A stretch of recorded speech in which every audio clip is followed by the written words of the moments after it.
अध्याय 13वा. श्री गणेशाय नमः. शुक्ल पक्षीचा शशिकर वाडे जैसा उत्तरोत्तर तैसे स्वामीचरित्र अध्यायाध्यायी वाढले. द्वादशाचे अंती श्रीपाद भट्ट बाळाप्पा प्रती कपटयुक्तीने फसोपाती परी झाले व्यर्थजी. स्वयंपाक आदी करावयासी लज्जा वाटत होती त्यासी, तया ते एके समयासी काय बोलती समर्थ.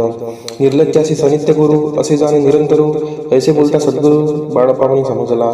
सेवेकऱ्यां माझी वरिष्ठ सुंदराबाई होती तेथ, तिने सेवेकऱ्यांचे नित्य त्रास द्यावा व्यर्थची. नाना प्रकार बोलून करी सर्वांचा अपमान, परी बाळप्पावरी पूर्ण विश्वास होता तियेचा. परी कोणे एके दिवशी मध्यरात्रीच्या समयाशी लघुशंका लागता स्वामीसी बाळप्पा ते उठविले. तेपासून बाळप्पाशी त्रास देत अहर्दिशी घराने सांगता समर्थाशी बाई शब्द काढिती. अक्कलकोटीशी समर्थ प्रथमतः त्यांचे घरी येत तो चोडप्पा विख्यात स्वामीभक्त झाला. एक तपपर्यंत स्वामी सेवा तो करीत तयांशी द्रव्यसा बहुत अशी सांप्रत लागली. दिवाळीचा सण येता राजमंदिरा माझी समर्थ राहिले असता आनंदात वर्तमान वर्तिले. कोण्या भक्ते समर्थांशी अर्पिले होते चंद्रहाराशी, सणानिमित्त त्या दिवशी अंगावरी घालावा. राणी या मनात विचारायच्या त्वरित सुंदरबाईशी बोलत चंद्रहार द्यावा की. सुंदरबाई बोलली तो आहे चोळप्पाजवळी. ऐसे ऐकता त्या काळी जमादार पाठविला. गंगूलाल जमादार चोळप्पाजवळी येत सत्वर म्हणे देवाची चंद्रहार राणीसाहेब मागती. चोळप्पा बोले तयासी हार नाही आम्हापाशी बाळप्पा ठेवतो तयासी तुम्ही मागून घ्यावा की. ऐसे ऐकून उत्तर गंगूलाल जमादार बाळप्पाजवळी येऊन सत्वर हार मागू लागला. बाळप्पा बोले उत्तर आपणच चंद्रहार वर चोळप्पाची त्यावर सत्ता असे सर्वसे. ऐसे ऐकून बोलणे जमादार पुसे चोळप्पा कारणे. जबाब दिला चोळप्पाने बाळप्पा तेती तर घेईजे. ऐसे भाषण ऐकून जमादार परतोन रूपमंदिर येऊन वर्तमान सर्व सांगे. चोळप्पाची ऐकून कृती रागाला राणीप्रती. सुंदराबाईनेही गोष्टी तयाविरुद्ध सांगितल्या. कारभार चोळप्पाचे करी जो होता आजवरी, तो काढून त्यास दुरी करावे राणी म्हणत असे. असो एके असो अवसरी काय झाली नवलपरी, बैसली समर्थांची स्वारी भक्तमंडळी वेष्टित.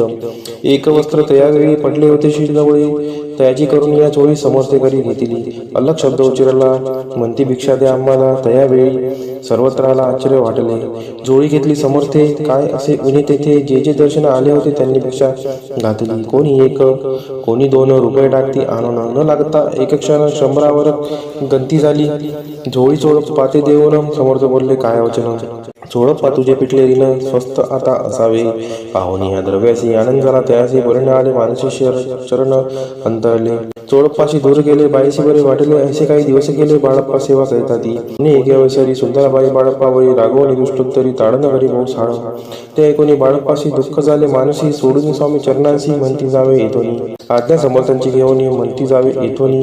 याकरिता दुसरे दिनी समर्थांजवळी पातले. तेव्हा एका सेवेकरास बोलले काय समर्थ बाळप्पा दर्शन असे येत त्यासी आसन दाखवावे. बाळप्पा येत त्या स्थानी आसन दाविले सेवेकऱ्यांनी. तेव्हा समजले निजमनी आज्ञा आपणा मिळेना. कोठे मांडावे आसन विचार पडला त्याला गुण. तो त्याच रात्री स्वप्न बाळप्पाने देखिले. श्री मारुतीचे मंदिर स्वप्नी आले सुंदर, तेथे जाऊन सत्वर आसन त्यांनी मांडिले. श्री स्वामी समर्थ या मंत्राचा जप करीत एक वेळ दर्शनायत हिशेब ठेवीत जपाचा. काढून दिले बाळप्पाशी आनंदाला बाईशी. गर्व करीती कोणाशी बनिनाशी जाहिली. सुंदराबाईशी करावी जोर समर्थांचा झाला विचार. त्याप्रमाणे चमत्कार करून या धाविती. परी राणीची प्रीती बाईवरी बहु होती. या कारणे कोणाप्रती धैर्य काही होईना. अक्कलकोटी त्या अवसरी माधवराव बर्वे कारभारी तयासी हुकूम झाला सत्वरी बाईशी दूर करावे. परी राणीशी घेऊन तैसे न केले त्यांनी. समर्थ दर्शनाशी एक दिनी कारभारी पाठले. तयांशी बोलती समर्थ कैसा करीती कारभार. ऐसे ऐकून या उत्तर बर्वे मनी समजले. मग त्यांनी त्याच दिवशी पाठविले फौजदाराशी. कैद करून या बाईशी आणाय म्हणती सत्वर. फौजदाराशी समर्थ काही एक न बोलत कारकिर्दीचा ऐसा झाला बाईच्या. स्वामीची या सेवेकरिता सरकारातून तत्वता पंचनेमीने व्यवस्था केली असे निरूपराय. मग सेवा करावयासी घेऊन गेले बाळप्पाशी. म्हणती देव तुम्हाशी पगार सरकारातून. बाळप्पा बोलले दयाशी द्रव्याशी नाही आम्हाशी, आम्ही निर्लोभ मानसी स्वामी सेवा करू की. बाळप्पाचा जप होता पूर्ण. एका भक्ताचं सांगून करविले श्रीनी उद्यापन हिशेब जपांचा घेतला. बाळप्पानी चाकरी एक तप सरकारी केली उत्तम प्रकारे. समर्था ते प्रिय झाले. दृढ निश्चय आणि भक्ती तैसी सद्गुरु चरणी आसक्ती.